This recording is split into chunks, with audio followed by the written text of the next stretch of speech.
Medchal CMR engineering college వద్ద తీవ్ర ఉద్రిక్తత వాతావరణం చోటు చేసుకుంది. గర్ల్స్ హాస్టల్ ఎదుట విద్యార్థినులు పెద్ద ఎత్తున ఆందోళనకు దిగారు. హాస్టల్ బాత్రూముల్లో సీసీ కెమెరాలు పెట్టారంటూ విద్యార్థినులు ఆందోళన బాట పట్టారు. తాము స్నానం చేస్తుండగా వీడియోలు రికార్డు చేస్తున్నారంటూ సంచలన ఆరోపణలు చేస్తున్నారు. విద్యార్థినుల ఆందోళనలతో పోలీసులు ఘటనా స్థలానికి చేరుకున్నారు. వారి ఫిర్యాదు మేరకు దర్యాప్తు చేపట్టారు. అయితే హాస్టల్లో వంట చేసే వారిపై పోలీసులు అనుమానం వ్యక్తం చేస్తున్నారు. ఈ మేరకు నలుగురు అనుమానితులను అదుపులోకి తీసుకుని విచారణ చేస్తున్నారు. కాగా ఈ ఘటన స్థానికంగా తీవ్ర కలకలం రేపుతోంది. కాగా బాత్రూముల్లో సీసీ కెమెరాలు పెట్టారంటూ నిన్న బుధవారం రాత్రి నుంచి విద్యార్థులు ఆందోళనకు చేపట్టారు. విషయం తెలుసుకున్న ఎన్ఎస్యుఐ నాయకులు విద్యార్థులను కలిశారు. అనంతరం వారితో కలిసి నేడు హాస్టల్ ఎదుట మళ్లీ నిరసనకు దిగారు.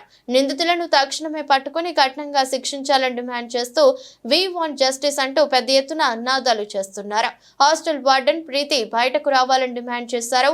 మరోవైపు టీవీలు వార్తా పత్రికల ద్వారా విషయం తెలుసుకున్న విద్యార్థినుల తల్లిదండ్రులు హుటాహుటిన కళాశాల వద్దకు చేరుకున్నారు.